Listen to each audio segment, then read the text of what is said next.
Good morning. You see me staring at the computer because I'm trying to figure out whether it's going to work. This is my third attempt to get this recorded this morning, and something keeps kicking off on my computer, on YouTube, not on the computer. Um, and so I'm like, okay, is this going to work? So, good morning. Welcome to Coffee and the Word, and I hope this gets on, and we can edit that other part out, which, of course, we never edit anything. But today we're ready for Psalm 11, and I'm going to get right into this because this thing kicking me out again. And first time at 2 minutes and 30 seconds, the second time at 7 minutes. I don't know when, where, how. I hope it gets done this time. Psalm 11. Here we are. Coffee and the Word. Let's get into this. Psalm 11, a song again, as David gives directions to the choir director. And I want you to just think about some of the words of this song and imagine singing this along with David. Some of it's a little unusual for a song. In the Lord I take refuge. That sounds pretty normal. In the Lord I take refuge. How can you say to my soul, flee as a bird to your mountain? For behold, the wicked bend the bow. They make ready their arrow upon the string, to shoot in darkness at the upright in heart. If the foundations are destroyed, what can the righteous do? The Lord is in his holy temple. The Lord's throne is in heaven. His eyes behold, his eyelids test the sons of men. The Lord tests the righteousness and the wicked. And the one who loves violence his soul hates. Upon the wicked he will rain snares. Fire and brimstone and burning wind will be the portion of their cup. For the Lord is righteous. He loves righteousness. The upright will behold his face. Okay. Very short psalm today. Again, written by David, as he wrote many to be a song, used as a song. And this particular psalm, as I said to you, seems a little odd. This is not one of those sing-along, this is not, one of those sing-alongs that get stuck in your head all day long. Read verse 6. Upon the wicked he will rain snares, fire and brimstone and burning wind will be the portion of their cup.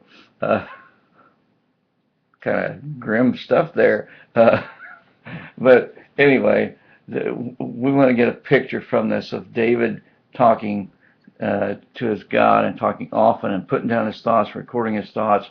And we need to be doing the same things. And sometimes some of our thoughts are going to be a little maybe bizarre. But David's thoughts here describing the wicked and the judgment of God and the righteousness of God. And he starts off with verse 1, this great image of taking refuge in God, and even referring to himself as a bird who could flee to your mountain. And we get this image of the big mighty mountain and the little bitty tiny bird that would go there to look for refuge, which right now might not be a good deal because the mountains are on fire. But then we get the image of the wicked, and David uses so many descriptions when we read yesterday in Psalm 10 of the wicked, and today he just talks about their readiness and their sneakiness, in that he says they have their bow and their arrow ready to shoot at us, and they even shoot in darkness at the upright in heart. And this is kind of a key phrase here, this in darkness, because as we look on down here, it talks about in verse 4, God's eyes behold, and his eyelids test the Son of Man. So what's this eyelids thing about? Well, when you look at your eyelids, you're really not seeing anything else but your eyelids. Usually we're asleep, we blink, we miss what's going on, whatever, when we have our eyes shut.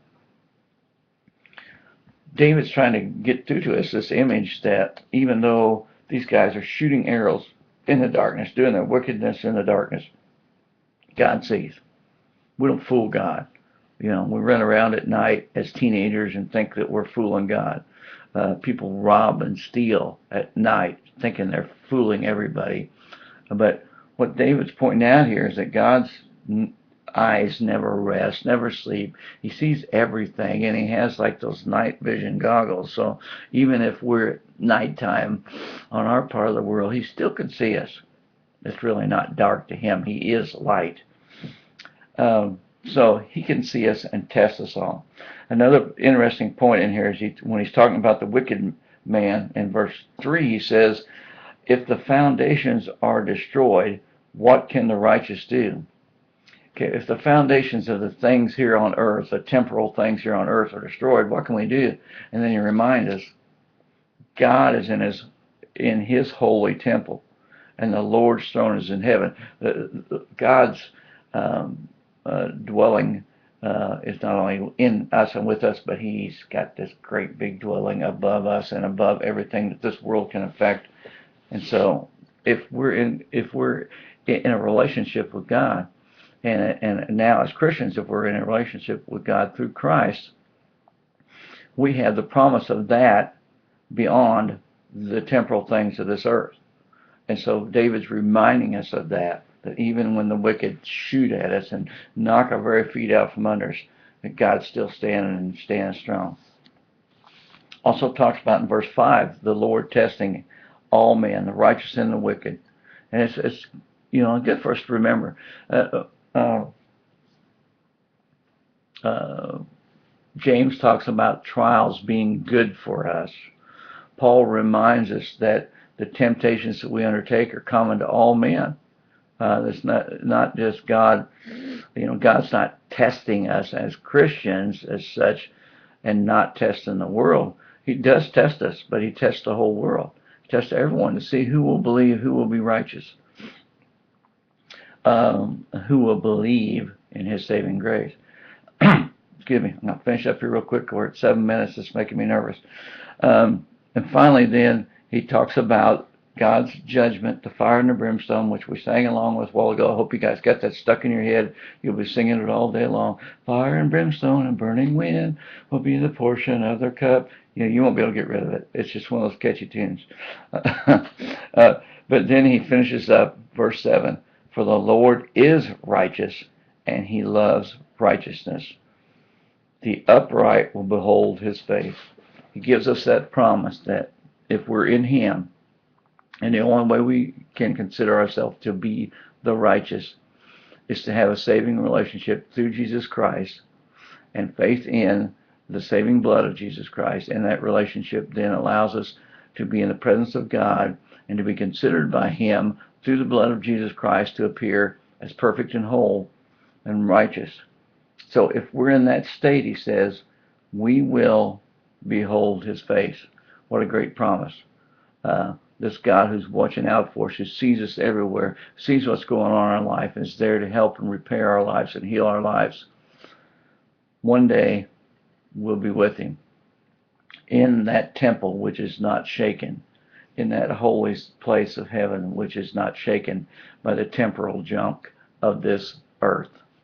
Okay, going to cut it short because I got this in. I'm not sure when I'm going to kick out. Last time it wouldn't even let me upload what I had, so I'll see you guys Monday morning. Local people, be here tomorrow morning. We got an interesting message. Is that someone from the community has challenged us to pray, to help the needy, and to show the Father's love. And tomorrow we're going to consider that and what our response as a church should be to that. See you guys Monday back here.